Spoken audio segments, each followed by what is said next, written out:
మాజీ మంత్రి అంబటి రాంబాబును గుంటూరు పోలీసులు అక్రమంగా అరెస్ట్ చేసి నల్లపాడు పోలీస్ స్టేషన్కు తరలించారు. రాత్రి నుంచి పోలీస్ స్టేషన్లోనే ఉంచారు. అంబటిపై 2 అక్రమ కేసులు నమోదు చేశారు.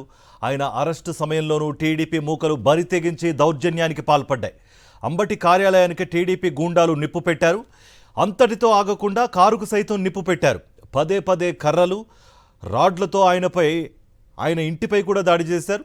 టీడీపీ గూండాలు ఆయన ఇంట్లోకి చొరబడి నానా హంగామా చేశారు. అంబటి ఆఫీస్ కిటికీలను పీకిపారేశారు. సుత్తులతో గోడలు బద్దలు కొట్టారు. ఇంత జరుగుతున్నా పోలీసులు టీడీపీ గూండాలను నిలువరించకుండా ప్రేక్షక పాత్ర వహించారు. టీడీపీ గూండాలు మీడియా ఛానళ్ల ప్రతినిధులపైన దాడికి పాల్పడ్డారు.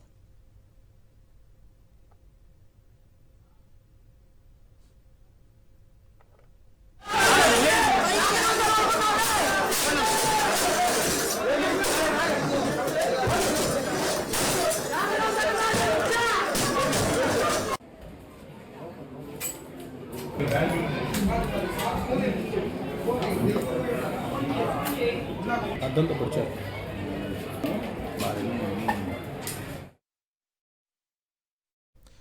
ఇదే అంశానికి సంబంధించి మరింత సమాచారం మా ప్రతినిధి సతీష్ లైవ్ ద్వారా సమాచారం అందిస్తారు. సతీష్, నిన్నటి నుండి నిశితంగా గమనిస్తే అసలు ఆంధ్రప్రదేశ్లో ఏం జరుగుతోంది? ఓ పక్కన దాడులు జరుగుతున్నాయి, మరో పక్క డైవర్షన్ పాలిటిక్స్ నడుస్తోంది. కావాలనే ఇదంతా చేస్తున్నారు, ఎవరో బ్యాకింగ్ ఉండి ఇదంతా చేయిస్తున్నారు అన్నట్టుగా కూడా ఒక టాక్ వినిపిస్తోంది. ఇప్పటి వరకు ఈ హత్యాయత్నం మరియు దాడులు జరిగినా కూడా ఇప్పటి వరకు కేసులు ఎందుకు నమోదు కాలేదు? అసలు ఏపీలో ఏం జరుగుతోంది సతీష్?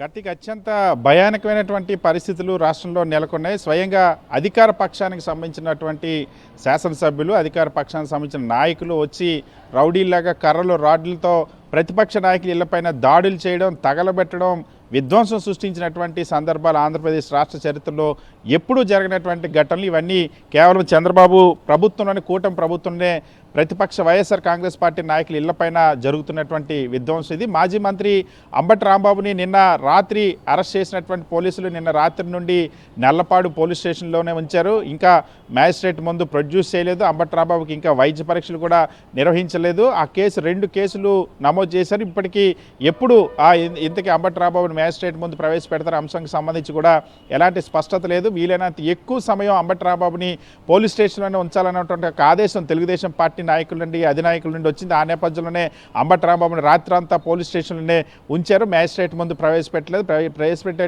ప్రయత్నం కూడా చేయలేదు. సో ఈరోజు సాయంత్రం లోపు ఖచ్చితంగా మ్యాజిస్ట్రేట్ ముందు ప్రవేశపెట్టాల్సిన అవసరం ఉంటుంది. 24 గంటల లోపు ప్రవేశపెట్టాలి కాబట్టి ఖచ్చితంగా ఈరోజు ప్రవేశపెట్టబోతూ ఉన్నటువంటి. అయితే ఆశ్చర్యంగా అంబటి రాంబాబు పైన కేసులు నమోదు చేసినటువంటి పోలీసులు, అంబటి రాంబాబు చేసిన వ్యాఖ్యలపైన కేసులు నమోదు చేసిన పోలీసులు ఆ వ్యాఖ్యల కంటే ముందు జరిగినటువంటి సంఘటనకు సంబంధించి కూడా ఇప్పటివరకు ఒక్క కేసు కూడా నమోదు చేయలేదు. స్వయంగా పోలీసుల సమక్షంలోనే మాజీ మంత్రి అంబటి రాంబాబు పైన తెలుగుదేశం పార్టీ రౌడీలు, గూండాలు, నాయకులంతా కలిసి వెళ్ళి మూకుమ్మడి దాడికి వెళ్ళారు.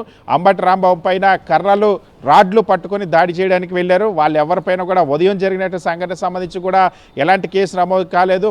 పచ్చి బూతులతో రెచ్చిపోయారు. మహిళా నాయకులు కూడా రెచ్చిపోయినటువంటి పరిస్థితి. వాళ్ళపైన ఎటువంటి కేసు నమోదు చేయలేదు. ఆ తర్వాత సాయంత్రం జరిగినటువంటి విధ్వంసానికి సంబంధించి కళ్ళ ముందే స్వయంగా తెలుగుదేశం పార్టీ ఎమ్మెల్యే గల్లా మాధవి, ఆయన భర్త గల్లా రామచంద్రరావు ఇద్దరు మొత్తం అల్లరి మోకలను, మొత్తం తెలుగుదేశం పార్టీ నాయకులను, రౌడీలను అందరినీ కూడా తమతో పాటు తీసుకొచ్చారు.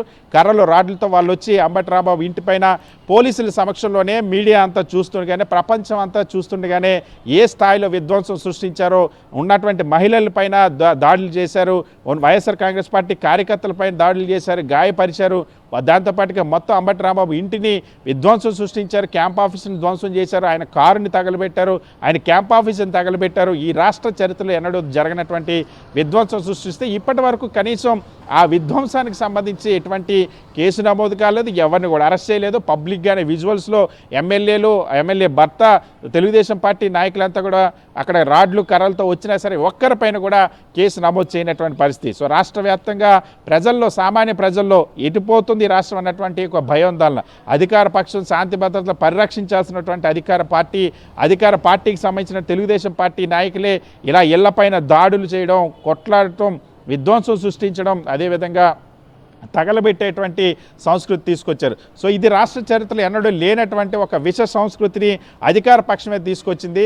రాజధాని ప్రాంతం అని చెప్తా ఉన్నారు, అమరావతి ప్రాంతం, అమరావతి రాజధాని ప్రాంతంలో లేనంటే ఘటన జరిగితే భవిష్యత్తులో ఈ రాష్ట్రానికి వైపు రావడానికి ఎవరు ఆ మొగ్గు చూపుతారన్నటువంటి ఆందోళన విజ్ఞుల్లోనూ మేధావులు కూడా వ్యక్తం అవుతున్న పరిస్థితి. స్వయంగా ముఖ్యమంత్రి చంద్రబాబు నివాసం ఉండేటువంటి జిల్లాలోనే, డీజీపీ హెడ్ క్వార్టర్ ఉన్నటువంటి జిల్లాలోనే, ఉప ముఖ్యమంత్రి నివాసం ఉండే జిల్లాలోనే, మంత్రి నారా లోకేష్ నివాసం ఉండేటువంటి జిల్లాలోనే అదే పార్టీకి సంబంధించినటువంటి తెలుగుదేశం పార్టీ నాయకులు ఇంతటి విధ్వంసం సృష్టించడం పట్ల తీవ్ర ఆగ్రహావేశాలు వ్యక్తమవుతారు. మరోవైపు వైఎస్ఆర్ కాంగ్రెస్ పార్టీ తీవ్ర ఆగ్రహం వ్యక్తం చేసింది. నిన్న రాత్రి ఎస్పీని కలిసేటువంటి ప్రయత్నం చేసినటువంటి మాజీ హోంమంత్రి సుచరితో సహా మాజీ ఎమ్మెల్యేలు, మాజీ ఎంపీలు ఎవరికి కూడా అపాయింట్మెంట్ ఇవ్వలేదు. పోలీసులు ఆ తర్వాత కూడా ఇప్పటికీ కూడా ఎవరైతే దాడి చేయడానికి వచ్చారో వాళ్ళు ఎవరిపైన కూడా కేసులు నమోదు చేసినటువంటి దాఖలాలు లేవు.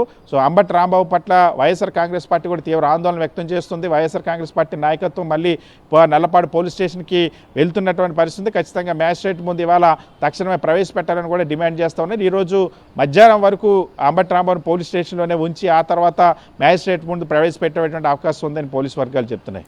సతీష్, అంటే నిన్న జరిగిన దాడి దృశ్యాలు చూస్తుంటే అదేదో మాస్ గ్యాదరింగ్ జరిగిందా, వెనకాల నుంచి ఎవరైనా పురిగొల్పారా, లేకపోతే ఇలాంటి విజువల్స్ కనబడ్డాయి. అంతేకాకుండా టీడీపీ మహిళా నేతలు కూడా బహిరంగ వార్నింగ్లు ఇస్తున్నారు, అది కూడా మీడియా ముఖంగా. అలాంటి వాళ్ళ మీద కేసులు ఎందుకు నమోదు చేయట్లేదు అంటే మరి ఎలాంటి రియాక్షన్స్ వస్తున్నాయి మరి ఏపీ ప్రజల నుంచి?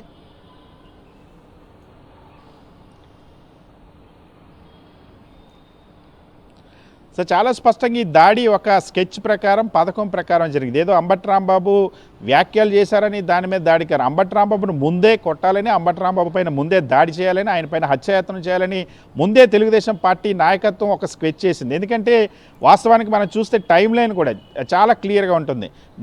మొన్న జరిగినప్పుడు ఏదైతే మొన్న ఫ్లెక్సీ ఏర్పాటు చేసినటువంటి అంశాన్ని అంబటి రాంబాబు తీవ్ర అభ్యంతరం వ్యక్తం చేశారు. అక్కడికి వెళ్ళారు, ఈ ఫ్లెక్సీని తొలగించాలని డిమాండ్ చేశారు. లేదంటే మేము తొలగిస్తామన్న అంశాన్ని చెప్పారు. ఎందుకంటే అది అందులో అబద్ధాలతోనే మాజీ ముఖ్యమంత్రి వైఎస్ జగన్మోహన్ రెడ్డి కించపరిచేలాగా ఫ్లెక్సీ ఏర్పాటు చేశారు. సో నిన్న ఉదయాన్న అంబటి రాంబాబు ఆ పూజలు నిర్వహించడానికి ఆ దేవాలయానికి వెళ్ళిన తర్వాత అక్కడి నుండి వస్తున్నప్పుడు ఆయన పైన అటాక్ జరిగింది. వాస్తవానికి ఇక్కడ మనం చూస్తే వీళ్ళేదో చెప్తున్నట్టు అంబటి రాంబాబు ఏదో వ్యాఖ్యలు చేశారు కాబట్టి దాడి చేశారని చెప్తారు. వాస్తవానికి నిన్న ఉదయాన్న అంబటి రాంబాబు పై దాడి జరిగే సమయానికి అంబటి రాంబాబు ఎటువంటి వ్యాఖ్యలు చేయలేదు, ఎటువంటి ఘర్షణ పడలేదు, ఎటువంటి వివాదం లేదు. నిన్న ఉదయాన్నే కర్రలు, రాడ్లు పట్టుకొని అంబటి రాంబాబును కొట్టడానికి వచ్చినటువంటి పరిస్థితి. అంబటి రాంబాబు పైన కొట్టారు, ఆ వాహనం పైన కొట్టారు, ఆయన వాహనాన్ని గుద్దారు. తెలుగుదేశం పార్టీకి సంబంధించిన నాయకులే వచ్చారు, బండ బూతులు తిట్టారు, ఆ అంబటి రాంబాబు కుటుంబ సభ్యులు తిట్టారు, అక్కడ దాడి చేసేటువంటి ప్రయత్నం. సో అప్పటికి అంబటి రాంబాబు ఎటువంటి వ్యాఖ్యలు చేయలేదు, అప్పటికే కర్రలు, రాడ్లతో వచ్చారంటే ఒక పథకం ప్రకారం. ఇదే స్పష్టంగా ఇందులో ఇంకొక క్లారిటీ ఉంది. అక్కడ ఉన్నటువంటి గుంటూరు ఎంపీ, కేంద్ర మంత్రి పెమ్మసాని చంద్రశేఖర్ కూడా ముందే చెప్పారు 24 గంటల్లో మేము సినిమా చూపిస్తామని ఒక ఇండికేషన్ ఇచ్చారు. తెలుగుదేశం పార్టీ ఎమ్మెల్యే స్వయంగా మేము దాడి చేస్తామని చెప్పి స్పష్టంగా చెప్పినటువంటి పరిస్థితి. సో ఇక్కడ చాలా స్పష్టంగా అంబటి ఏదో వ్యాఖ్యలు చేయడానికి ముందే ఆయన పైన అటాక్ జరిగింది, ఆయన పైన పథకం వేశారు, ఆయన పైన స్కెచ్ చేశారు, ఆయన పైన దాడి కూడా చేశారు. ఆ తర్వాత ఆ గొడవలో జరిగినటువంటి ఒక పదాన్ని తీసుకొచ్చి దాన్ని మళ్ళీ దీనిపైన రుద్ది అంబటి రాంబాబు దానిపైన విచారం వ్యక్తం చేసినప్పటికీ నేను అనాల్సినటువంటి మాట కాదు, నేను అనకూడదు, నేను అన్నది కూడా చంద్రబాబు నాయుడు కాదు, ముఖ్యమంత్రిని కాదన్న అంశాన్ని స్పష్టంగా చెప్పినప్పటికీ కూడా చెప్పిన తర్వాతే పథకం ప్రకారం అంబటి రాంబాబు నివాసం పైన వందల మంది, వేల మందిని తెలుగుదేశం పార్టీ ఎమ్మెల్యే గల్లా మాధవి, ఆయన భర్త రామచంద్ర, స్వయంగా ఆయన భర్త రామచంద్ర అంబటి రాంబాబు క్యాంప్ ఆఫీసులోకి వెళ్ళి భౌతికంగా దాడి చేసినటువంటి వ్యక్తుల్లో కూడా ఆయన ఉన్నారు.